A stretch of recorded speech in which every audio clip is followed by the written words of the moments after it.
Hello, everyone. Welcome back to another anime episode review.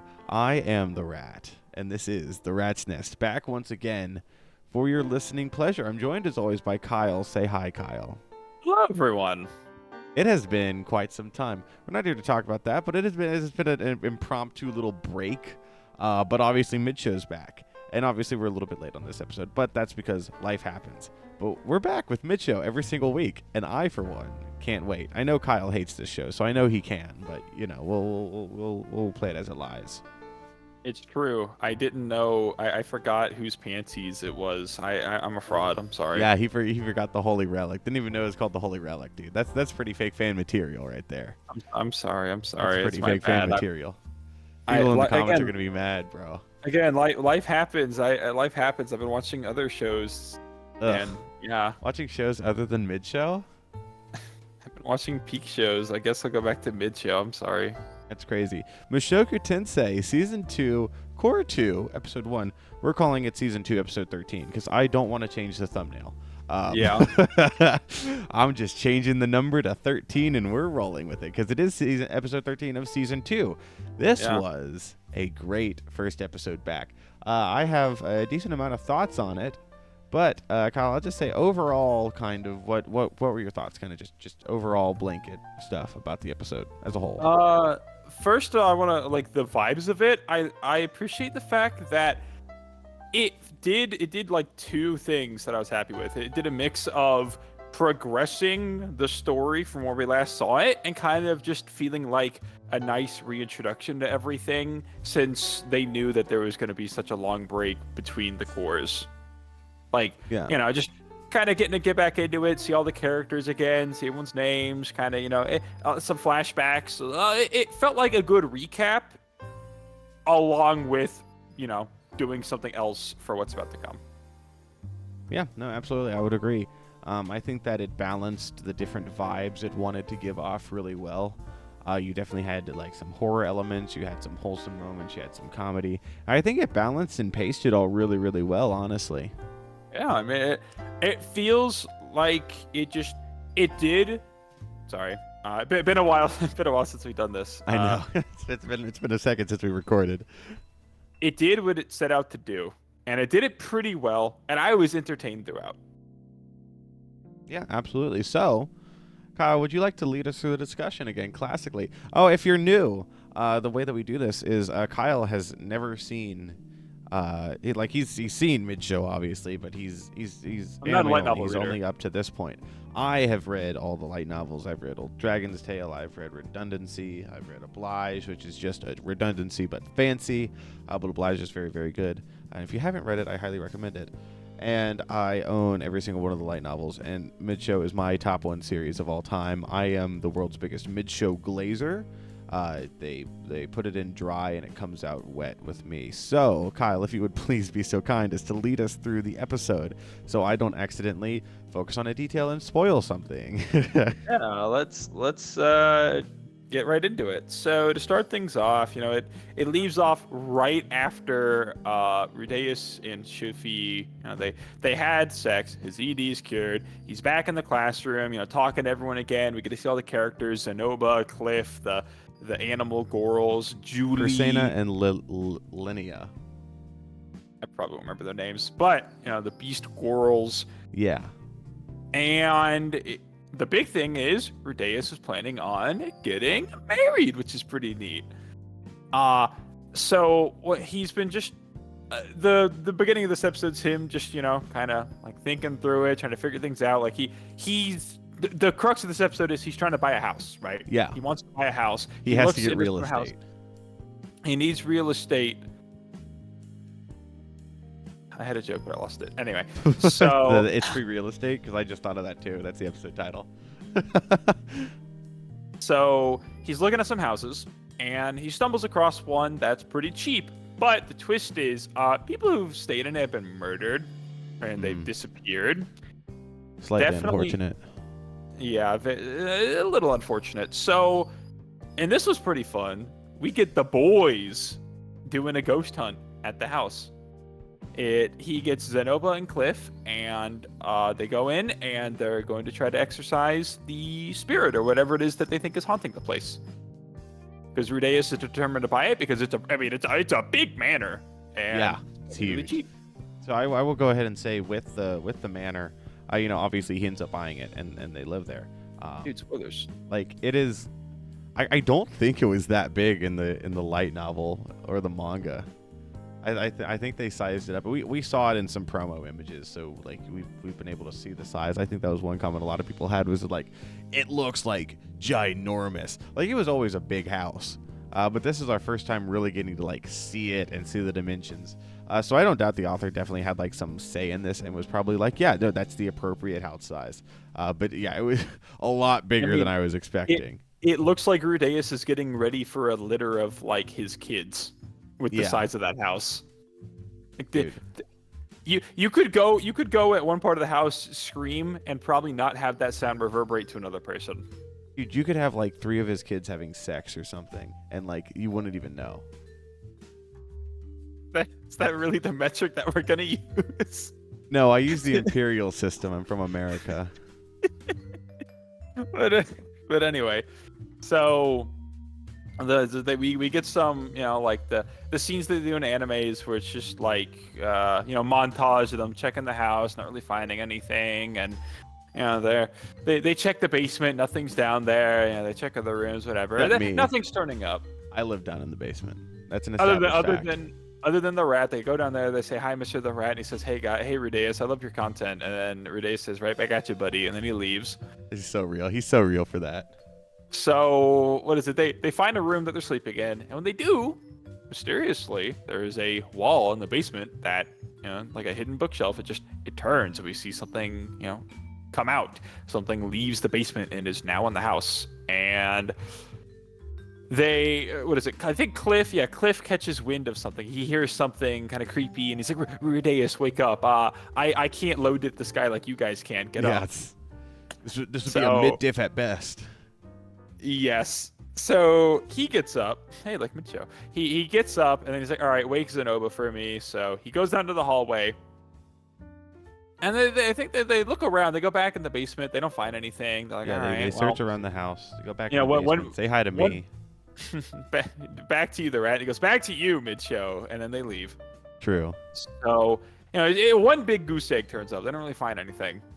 But as they're going back into the room, Rudeus looks on the ceiling and he sees like two little hands. He's like, two little creepy crawlies. Two little creepy. Like I'll admit, not like quaking in my boots, chatter in my teeth, but I was like, a little. It was cool that it could do kind of a scary vibe, because given that this is a fantasy world and they're saying like it's a ghost, like you just the elements of the unknown, the sublime, you just don't know what it is, and that kind of is creepy. But plus, like, this is a really random thing. They like animated the hands really well. Like that's such like a random like thought, but like the hands like pulling back, like that was animated really well. So then it does that, and then it holds, and I knew something was gonna jump, and it jumped to the floor, and it started immediately gunning it for Rudeus. He hit it with like one of his stone drills, and it didn't do anything. And he sees the future, is going to jump on him, but Zenoba jumps and says like, I got this, Rude. I'll take this bullet for you, Rudy. And he's like, no, Zenoba, don't. And then this thing just tries to go to town on Zenoba, but it is nothing, because he's a blessed child. That's what it is, right? Yes. Blessed child, Miko. If you're a Mushoku Tensei, if you're a real fan, it's Miko. So this thing just starts like wailing, clawing at him as much as it can. It's not doing shit. And we see like a trapped child, like a trapped rat in a basement. No way. We see Cliff poke his head out, and he tries to use like some exercising spell, and it just does nothing. And he runs. Oh, sorry, he doesn't run away. The hallway's too narrow, and he thought he'd get in the way. That's his excuse later. But Rudy's yelling at him like, dude, move your ass. I can hit him. And Zenoba's like, no, please, Rudeus, I beg of you. Please, please, pretty please. Exactly. He begs him, gets to his knees, begs him, kisses him on the lips. The lips, dude. He'd kiss him in more than other places. Like, dude, that's true. That's real. Zenoba's real like that. So eventually the thing stops moving, and then he's like, Master, it's a doll. And then they're thinking about it, and of course their little perverse minds, not little perverse, they're pretty smart. Their big perverse minds go to, what is it, in four words he goes from like doll to like, what is it, it's like Robot doll mecha maid, and he's like, yes, perfect. And that's just Rudeus' thoughts, by the way. Zenoba is purer than that. No, he's probably. So, and then Cliff looks at it and he's like, dude, it's just a moving stupid doll. And then Zenoba almost like breaks his facial bones. And so Rudy's like, the down boy, and he drops them. And then as they're talking, the scene I really like. There's subtitles of him, and he's talking. He's like casting the healing spell on himself. I thought that was pretty funny. We can't forget earlier, whenever Zenoba is holding it in the hallway, Cliff comes out and goes, just as fast as he can, recites the exorcism spell. And then once it doesn't work, he goes, wallahi, and then he runs back leaves. in. And so, they talk about it, and they're like, okay, well, before we get settled in here, right? But before we assume that it's, case closed, wink, wink, nudge, nudge, we need to go down there. We need to scope out and see if there's anything more. So they go down there, they find the trapdoor, they find the back room, and there's no other robots, but they do find some weird book that has information on the doll. They don't really explain. They don't go too much into it. But the picture I saw, it showed the doll next to human bones, which made me a little concerned. But apparently it was just, I think they mentioned it in a line. That was the research notes. Yeah, it was research. Like, it concerns me that they're putting like human-ish looking dolls next to skeletal bones in notes. But like, anyway. They, case closed, they dust their hands of it, and they're like, all right, well, now that that's taken care of, I can buy the house. So there's a scene where they're all walking back to their school, and, Zenoba's carrying, like, the table with, like, I don't know, it was like a mold, right? Yeah, so they didn't explain, they probably will talk about it later, in a later episode. I guess because they're still researching it, it's like, oh, well, they don't technically know this yet, but it's something that like I think we knew at this point in the light novel, because they slightly changed it a little bit. Once we get to the end of the episode, I can talk about that.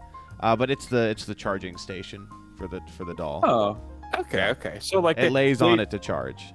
Okay, yeah, it looked like something was either made from it or like something would go. I guess I can go ahead and say the difference. So this is slightly different from how I remember it being in the light novel. Sadly, I don't have volume 10 with me right now to check, but basically how it went was, so whenever it's fighting against Zenoba, it powers down. I think what it was in the light novel was they went to the basement, saw the extra door, but like thought they had seen it before, so they closed it. And so then it was the doll couldn't get back to charge, so then whenever it was fighting them, like it would normally have been back to charge, and so that's why it died then. Oh, because it couldn't get back into the room. Yeah, because it couldn't get back to charge. I like that one better. But anyway, it's not. They probably cut that for time reasons. Yeah. I think the episode was paced well, and I think it was done well, but it was just done differently in the light novel. Yeah, I mean, there's only so in an adaptation there is only so much you could put in so many episodes. Yeah. But I would have known that again. Like a lot of the stuff you told me about with Vid Show, I would have never assumed that there was a problem with a lot of this stuff. Yeah. No, I don't think that there is a problem. It's not a problem. Sorry, problem in air quotes. Yeah, for sure. It runs out of power, and they're carrying it all back, and Zenoba is like, hey, Rudea, well, he's not saying it calmly. He's like, like he's getting very worked up. And he's like, look, everything I touch dies. I want to research this doll. If you let me, please. He is on his knees. Please, sugar on top. Blood is pleading to Mahoraga. He is begging as much as he can. Because he's like, look, everything I touch breaks, and he's like, I want to contribute more. Like, when you're done with your research, when everything's said and done, I want to have contributed more to you than just my money.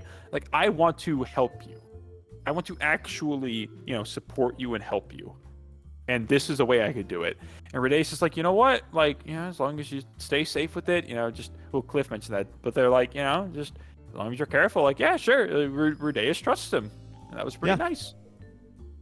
There are a few more passionate about it than Zenoba. Yeah, I just remember this scene, but I remember when they were all sitting in the house and they all thought of their three weed-smarking girlfriends and how they had Do not say that. Do not say that. Oh, why? Julie's 9. Oh, Zenoba's in his late 20s. Oh, he's talking about Julie. Oh, my bad. Oh no, Kyle. Oh Well, no, I thought no. this was mid Oh show. I thought I could make the no. joke. I'm Never sorry. beating the I'm dude. Maybe sorry. you're the real fan, bro. Maybe you're the No. real mid show fan. I don't know though. Because in preparation for the season, I did start talking to a high school girl. Just had to get in the right mindset, you know. Okay, moving on from that. What is it? Well, I thought that the scene was nice. That they were all just thinking like, that they all like were worried about someone. They I all thought that had was someone to pretty nice. come back to. Yeah, exactly. That was the original intention of my joke. Of course, before I But twisted it and made it evil. before you grabbed it by the nuts and you twisted it and it fell to its knees. Yes. Uh-huh. Yeah. But anyway, so that happens, and then Rudeus and Sophie are walking somewhere, and I they're wonder they're where, having dude. That's they're crazy. having like some some cutesy banter where he's like, maybe you know what I'm about to show you, and she's like, maybe I do know, and they walk up to it, and holy crap, dude, he fixed, like, I don't know what the time frame was there, but he fixed that house up pretty damn good. Yeah. Because No, it's they nice. get there. Like that. Oh, That's sorry, where I go was. Like whenever we watched, I commented like it is. Like it's so cool to get to see the Gray Rat banner. Like dude, there it is. Like I mean, we've like seen it before. I think we actually got a shot of it in the light novel. Like whenever they first like were there, and I think it was smaller. But like it's so cool to just like see it and like see what's around it, and it's like, oh dude, like it's the place. It's the place. Like that's so cool. That's so cool to me. And he like wows her and he's like, hey, like I bought us a house, and she's like, holy shit, this place is huge, and he's like, yeah. But they go in, and they're walking around, he's showing her around, and then after they look through a lot of the house, he gets to one room, he says, this is the only room I've renovated in the second floor. And she's like, oh, like why do we have such a big bed? And then Rudeus mentions redacted. It's a big Sex. The joke is sex. the The joke big is sex. The joke is they're gonna have sex. the big bed for the big sex. But anyway, they change into their like school uniforms, and they're sitting there and they're talking about just like the future, them getting married, and Sophie's like, she apologizes. She's like, yeah, like, I know you just went out of your way and you bought like this wonderful house for me, but I mean, I with what I'm doing with Ariel, like I don't think I'll be able to settle down for a while. And she feels bad, and Rudeus just tries to reaffirm. He's like, it's okay, like we'll figure things out, and I love you. And unless I'm missing anything, I mean, I know I'm missing like the last bit of what they talk about, but like that's kind of the general idea. Other than that, I think I covered most of the high points. Am I missing anything? I mean, at the end, he like kind of like formally proposed to her. Ah, okay, yeah. That is important. That is important. Yeah, that's So kind of important. he proposed. It's To her. it's a little important, A little important. He pops the question. Aw, he's making one of his 3 weed smoking girlfriends his weed smoking wife. That's so sweet of him. Moving on up in the world. He But sure yeah. is. That was the episode, and just talking about it again, it was a fun, simple way to put back on the old glove of watching mid-show. It felt great to get back into the world, see everyone again, and it was just a pleasant episode. Nothing. It wasn't anything crazy. It was more like a mellow. Yeah, it was more mellow, and I think that's okay. Not every episode. We talked about this last season, how like there were some more slower episodes. Not every episode needs to be like some big crazy thing. Sometimes it's okay to just have characters, going through life and in a more mellow way, more realistic way. Like yeah, like dude bought a house. Yeah, Like he has a house. he bought a house and He he has went real to clear estate. out. He made a He wise cleared out financial everything. investment. Like that's wild to me. He cleared out everything but the rats. Like Yeah, it's that's so, like true. a normal thing to do. There's a minus- huge rat problem. Honestly, you should just cast like Snowgrave on it or something. You know Snowgrave, right, Kyle? What? Snowgrave, like from Deltarune? Yeah, You should just cast that. I'd get rid of the rat problem, I think. real Luckily, I'm not quick. moving out anytime soon, so. Yeah. But what did you think of the episode? Yeah, no, absolutely amazing. Like I said, I think it balanced all the different stuff really, really well. Like the the horror, is like that picture of SpongeBob and Patrick on the little kiddie carnival ride. Like, oh man, My Hero Academia is so dark, I think it balanced those elements with the comedy and the wholesomeness really, really nice. I think the highlight of the episode for me was getting to see the Grey Rat Manor in all its glory whenever Rudy was showing it to Sylphie, and having Soldat's Kindness in the background, the OST song, which is one of my favorite, and I used it in my video essay, how the prologue of Mushoku Tensei sets up the perfect isekai, which you should go watch right now. Link in description, probably, if I remember to put it there. I'm probably not going to remember to put it there, but if I do, it'll be there. You should go watch it. And that's one of my favorite OST songs, so it was just really cool to see. I really love Rudy and Sylphie, so again, just getting to see them together is cool. But also getting to see the boys of Rudy, Zenoba, and Cliff is always really, really fun. I didn't expect mid-show to have the boys vibe in any parts of it. Just because I know it's so rare for isekai to have that. I just wasn't expecting it. Like it has always felt more like Rudeus usually always hung out with like a friend or two at a time. So it'd be like him and Zenoba, him and Cliff, him and the Gorals. But having him and a boy and another boy all adding up to make the boys, that was pretty fun. I like seeing them do the Scooby-Doo checking the mansion, and just them kind of being some goofballs whenever they were handling the doll. just punching the doors down. Pretty great. Yeah. And I'd say more than anything else, it's just good to get back with mid-show. Like Exactly. it just feels right to sit down and watch mid-show and then talk about it.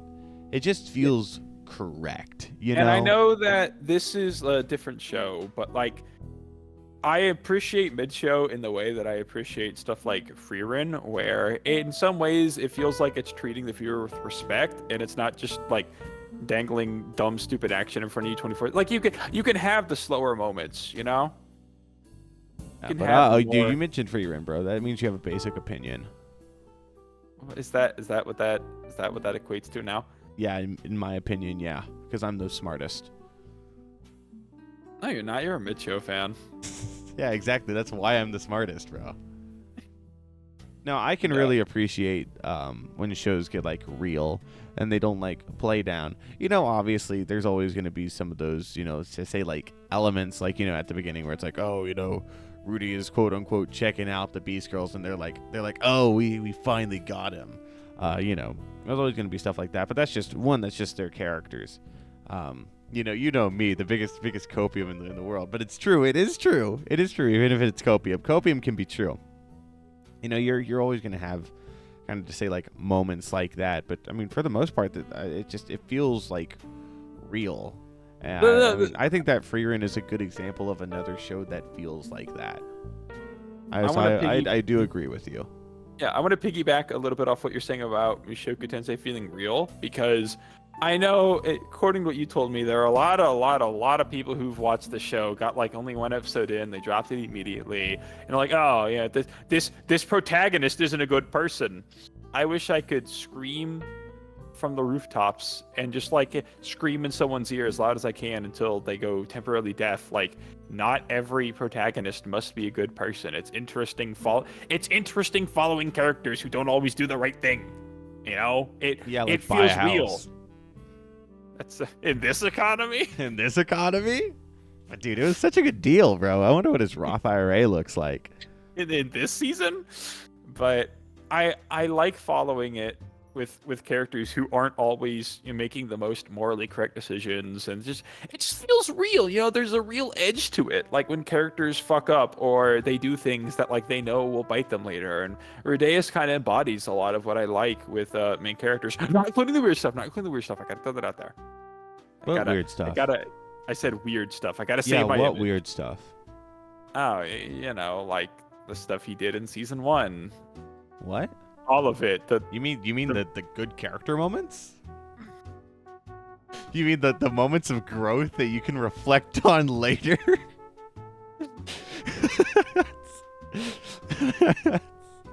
So true, so real for that. So true.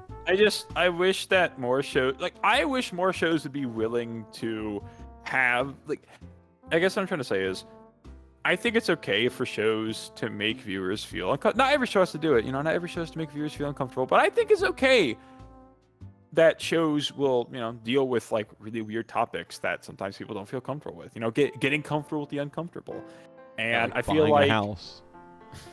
you're so focused on the house. It's such a cool house, okay? It is. It is. You're so focused on it. Look, I want a house, okay? No, you're Fine, in it. I He's said letting it. you. It's, You're plus, it's living my in house. the I basement. literally live there. You're living in the basement. I mean, you own the book. You literally own his property rights. So. That's true. That's true. I do. Yeah. I could kill him. I could kill him and his family if I wanted to. You could go burn all your books. I could. I absolutely could.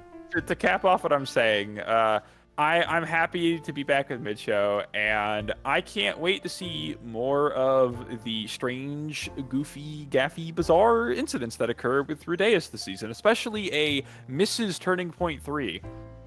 What do you mean? I don't know. I don't know. I'm personifying a literary concept in Mushoku Tensei. I'm sorry. Yeah, that's true. You really shouldn't do that. It's not good for your health.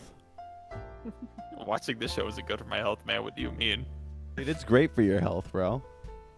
How? You get to see a man trying his best, and you wish to emulate his success. That's why I'm talking to a high school girl.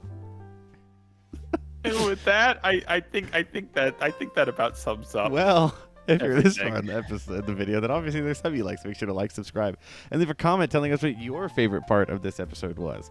Look forward to weekly episodes, hopefully sooner than this. I was sadly away this weekend.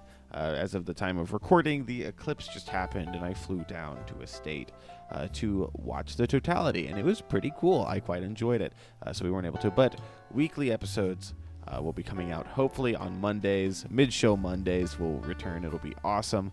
Other than that, other videos should probably come back. I have like 15 Berserk volume reviews that aren't up that I recorded almost a year ago.